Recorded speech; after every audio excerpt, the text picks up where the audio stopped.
जय गुरु जी। संगत जी, गुरु जी का अनंतम अनंतम शुक्राना। गुरु जी के श्री चरणों में कोटि कोटि प्रणाम और गुरु जी की प्यारी प्यारी संगत को जय गुरु जी।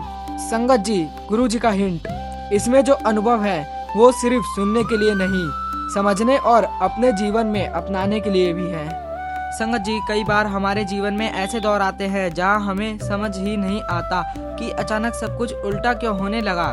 जो काम पहले आसानी से हो जाते थे वही काम बार बार अटकने लगते हैं। जहां घर में खुशियां होती थी वहीं धीरे धीरे एक अजीब सी बेचैनी, भारीपन और तनाव फैलने लगता है। संगत जी, सबसे मुश्किल बात ये होती है कि इंसान कारण ही नहीं समझ पाता। वो कोशिश करता है, मेहनत करता है, डॉक्टर के पास जाता है, लोगों से सलाह लेता है, लेकिन फिर भी समस्याएं खत्म होने की बजाय बढ़ती ही चली जाती हैं।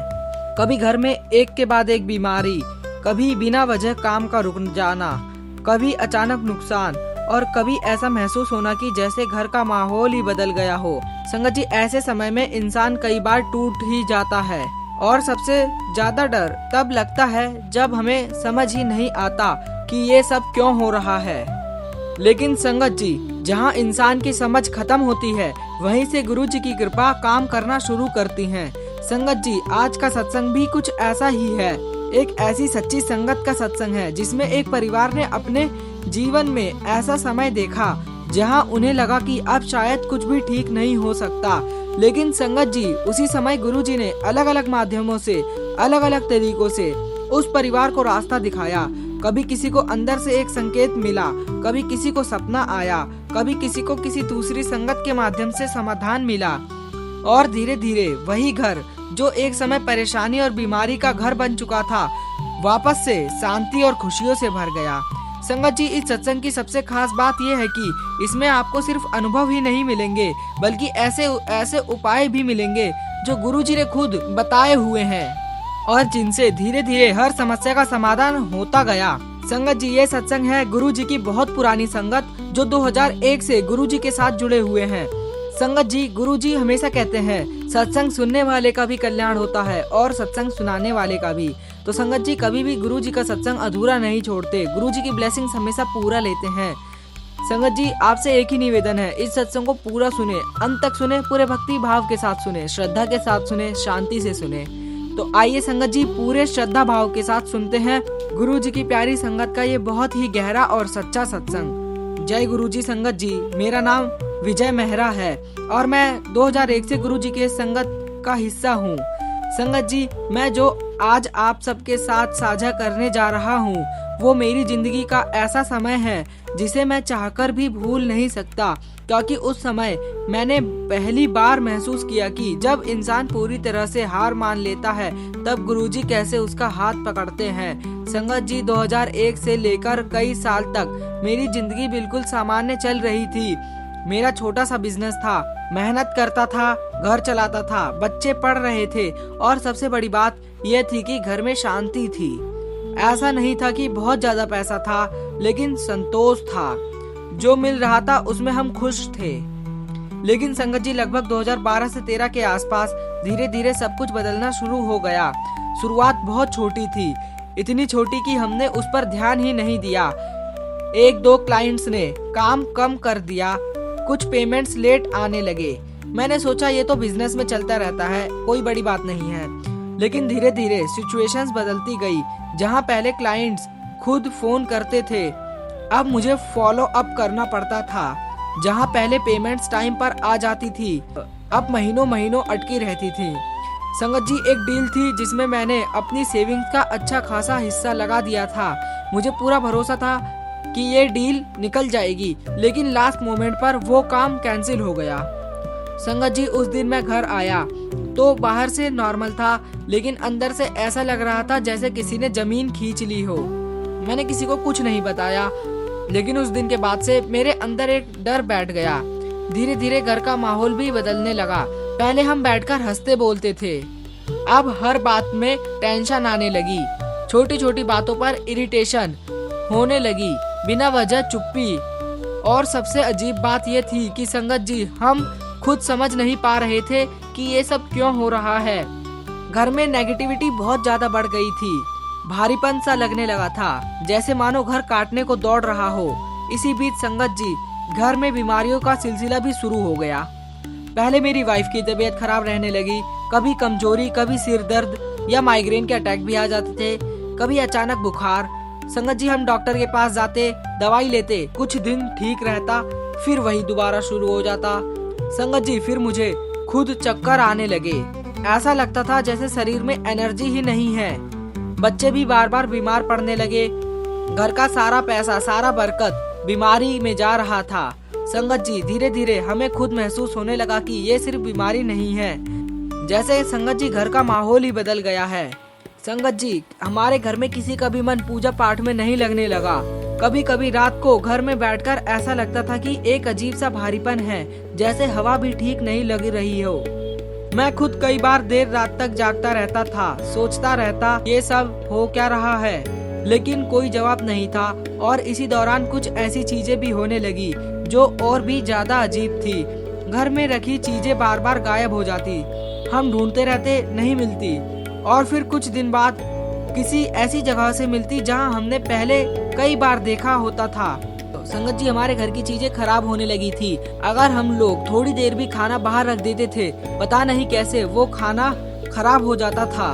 संगत जी, पहले मैंने इन सबको कोइंसिडेंस समझा, लेकिन जब ये बार बार होने लगा तो अंदर से डर भी लगने लगा। तो संगत जी, हमारे पास में एक पड़ोसी रहता था जो हमेशा थोड़ा अलग नेचर का था। वो अक्सर हमारे काम को लेकर उल्टी सीधी बातें करता था, हमसे जलता था, क्योंकि संगत जी वो भी उसी लाइन में था जिस लाइन में मैं काम करता था।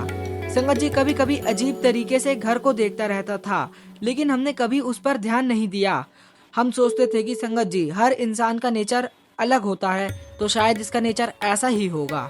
फिर संगत जी अचानक एक दिन वो लोग वहाँ से शिफ्ट हो गए, और संगत जी उसके बाद जो हुआ, हमारी हालत और खराब होने लगी। काम और ज्यादा गिर गया, बीमारियां और बढ़ गई, घर का माहौल और हैवी हो गया।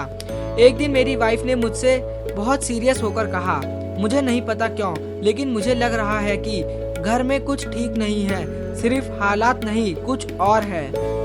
संगत जी, मैंने पहले उसे समझाने की कोशिश की, लेकिन अंदर से मुझे भी वही फील हो रहा था। मैं रात को गुरुजी के स्वरूप के सामने बैठा, गुरुजी से प्रार्थनाएं की, विनती की, गुरुजी अगर कुछ भी गलत है तो आप ही रास्ता दिखाओ, अब हमसे नहीं हो रहा। संगत जी, उस समय मुझे बिल्कुल नहीं पता था कि असली कारण क्या है, लेकिन ये जरूर महसूस हो रहा था कि अब जो भी होगा वो गुरुजी ही करेंगे। संगत जी, हमारे परिवार के सभी सदस्य गुरुजी से प्रार्थनाएं करने लगे, गुरुजी से विनती की। संगत जी, अमृत वेला भी संभाला, गुरुजी के मंदिर जाने लगे, और हमने अपना सारा ध्यान पूजा पाठ की ओर केंद्रित किया। संगत जी, हम दान और सेवा भी करने की कोशिश करने लगे। संगत जी, फिर गुरुजी का पहला संकेत आया, फिर एक एक करके सच्चाई सामने आने लगी, और जब हमें असली कारण पता चला तो हम खुद भी हैरान रह गए। संगत जी, उस रात जब मैंने अपने परिवार के साथ गुरुजी के स्वरूप के सामने बैठकर कहा था, अब आप ही रास्ता दिखाओ, उसके कुछ ही दिनों बाद घर में एक एक करके ऐसे ऐसे संकेत मिलने शुरू हुए जिन्हें हम पहले समझ नहीं पा रहे थे। सबसे पहला अनुभव मेरी वाइफ के साथ हुआ। एक रात वो अचानक उठ गई और सुबह मुझे बोली, कल रात मैंने सपना देखा, मुझे गुरुजी के संकेत मिल रहे थे। मुझे सुनाई दे रहा था कि बड़े मंदिर से गुरुजी का लाल चोले वाला स्वरूप लेकर घर में आओ, घर खाली नहीं रहना चाहिए। संगत जी, पहले तो हमने इसको एक नॉर्मल सपना समझा, लेकिन वही बात उनके मन में बार बार आने लगी। और संगत जी, अजीब बात यह थी कि उस दिन दोपहर को मेरी बड़ी बहन का फोन आया। वो खुद गुरुजी की संगत में थी। बातों बातों में उन्होंने अचानक कहा, तुम लोग अपने घर में गुरुजी का लाल चोले वाला स्वरूप रखो, गुरुजी ब्लेस करेंगे और सारी मुसीबतें खत्म होंगी। संगत जी, उस पल मेरे रोंगटे खड़े हो गए, क्योंकि वही बात दो अलग अलग जगह से आई थी। संगत जी, हमें साफ पता चल गया था ये गुरुजी का संकेत है, गुरुजी कुछ हमसे कहना चाहते हैं, और गुरुजी हमारे संकटों को काटने की कोशिश कर रहे हैं। संगत जी, उसके बाद हमने डिसाइड किया कि अब देर नहीं करनी। हम बड़े मंदिर गए, गुरुजी का लाल चोले वाला स्वरूप लेकर आए। लेकिन संगत जी, ये कोई सिंपल चीज नहीं थी। उस दिन हमें सच में ऐसा फील हुआ जैसे घर में कोई मेहमान नहीं, खुद हमारे गुरुजी पधार रहे हैं। मेरी वाइफ ने दरवाजे पर गंगा जल छिड़का। हम दोनों ने स्वरूप को लाल कपड़े से बहुत सम्मान से लपेटकर घर के अंदर लाया। जब हमने गुरुजी का लाल चोले वाला स्वरूप घर में स्थापित किया तो उस दिन के बाद पहली बार घर का माहौल थोड़ा हल्का लगा। लेकिन संगत जी प्रॉब्लम अभी खत्म नहीं हुई थी, ये तो बस शुरुआत थी। उसके बाद कुछ दिन तक सब नॉर्मल रहा। फिर एक रात मेरी छोटी बेटी को अचानक बहुत तेज बुखार हो गया। डॉक्टर को दिखाया, दवाई दी, लेकिन इस बार बुखार उतर ही नहीं रहा था। मेरी वाइफ बहुत घबरा गई और उसी रात वो गुरुजी के सामने बैठकर रोने लगी और गुरुजी से विनती करने लगी। संगत जी, उन्हें अंदर से एक थॉट आया, मंत्र जाप करो। संगत जी, उन्होंने बिना सोचे ओम नमः शिवाय शिवजी सदा सहाय, ओम नमः शिवाय गुरुजी सदा सहाय का जाप करना शुरू कर दिया। पहले धीरे धीरे, फिर लगातार। मैं भी उनके साथ बैठ गया। हमने काउंट नहीं किया, लेकिन लगभग 108 बार या उससे भी ज्यादा हमने जाप किया होगा। संगत जी, उस रात करीब 2 बजे के आसपास मेरी बेटी का बुखार अचानक उतर गया। ऐसा लगा जैसे शरीर हल्का हो गया हो। संगत जी, उसके ऊपर दवाइयाँ काम नहीं कर रही थी, लेकिन मंत्र जाप ने काम कर दिया। संगत जी, उस दिन हमें पहली बार ये समझ आया कि ये सिर्फ बीमारी नहीं थी, कुछ और भी था। इसके बाद धीरे धीरे बातें क्लियर होने लगी। एक दिन मेरे एक पुराने जानकार घर आए। वो पहले हमारे उस पड़ोसी को भी जानते थे। बातों बातों में उन्होंने कैजुअली एक बात कही। वो आदमी थोड़ा अजीब कामों में पड़ा हुआ था, तांत्रिक वगैरह के पास जाता था। संगत जी, उस समय तो हमने ज्यादा रिएक्ट नहीं किया, लेकिन अंदर से सब कुछ कनेक्ट होने लगा। वो जेलसी, वो नजरें और उसके जाने के बाद हमारी हालात और खराब होना, सब कुछ धीरे धीरे समझ में आने लगा। लेकिन संगत जी, हमने किसी के लिए कोई बुरा नहीं सोचा, बस और ज्यादा गुरु जी की तरफ झुक गए। इसी दौरान महाशिवरात्रि आई। मेरी वाइफ ने कहा, इस बार हम पूरी रात जागेंगे। हमने घर में ही छोटा सा दरबार सजाया, रात भर शब्द चलाए, बीच बीच में ओम नमः शिवाय का जाप करते रहे। संगत जी, वो रात मैं कभी नहीं भूल सकता। घर में एक अलग ही शांति थी, एक अलग ही ऑरा था, जैसे माहौल पूरी तरह बदल गया हो। उसके बाद से धीरे धीरे सब कुछ बदलना शुरू हुआ। मेरी वाइफ की तबीयत स्टेबल होने लगी, माइग्रेन के अटैक भी कम होने लगे, उसके सिर दर्द भी ठीक होने लगा जो बेवजह होता था। बच्चे भी हेल्दी रहने लगे और सबसे बड़ी बात, घर का भारीपन खत्म होने लगा। गुरुजी की मेहर से हमारे घर की खुशी वापस लौटने लगी। संगत जी, कुछ ही समय बाद एक और संकेत मिला। मेरे मन में बार बार एक थॉट आने लगा, चोला चढ़ाना है। मैंने किसी से डिस्कस नहीं किया, लेकिन वो थॉट बार बार आता रहा। फिर एक दिन मैंने अपनी वाइफ से कहा तो संगत जी वो बोली, मुझे भी ऐसा ही ख्याल आ रहा था कई दिनों से। संगत जी, हमने मिलकर गुरुजी के लिए एक सुंदर चोला बनवाया और पूरे शुक्राने के भाव से दरबार में अर्पित किया। उस दिन के बाद जैसे सब कुछ क्लियर हो गया हो। संगत जी, धीरे धीरे मेरा काम वापस उठने लगा। पहले छोटे ऑर्डर्स आए, फिर पुराने क्लाइंट्स खुद वापस आए। एक क्लाइंट तो ऐसा था जिसने बिना बोले ही एडवांस पेमेंट भेज दिया। संगत जी, मैं सच में एक दिन स्क्रीन देखता रह गया, क्योंकि ये वही क्लाइंट था जिसने पहले काम बंद कर दिया था। और संगत जी, जिस इंसान ने ये सब किया था उसके बारे में धीरे धीरे खबरें आने लगी, उसका काम बंद हो गया। संगत जी, लेकिन हमने उसके लिए कभी कुछ गलत नहीं सोचा, बस अंदर से यही लगा, जो करता है वो भरता है। आज संगत जी, जब हम पीछे मुड़कर देखते हैं तो हमें समझ आता है कि वो समय कितना मुश्किल था, लेकिन उससे भी ज्यादा ये समझ आता है कि गुरुजी हर पल साथ हैं। उन्होंने हमें हर पल संभाले रखा और फिर सही रास्ता भी दिखाया।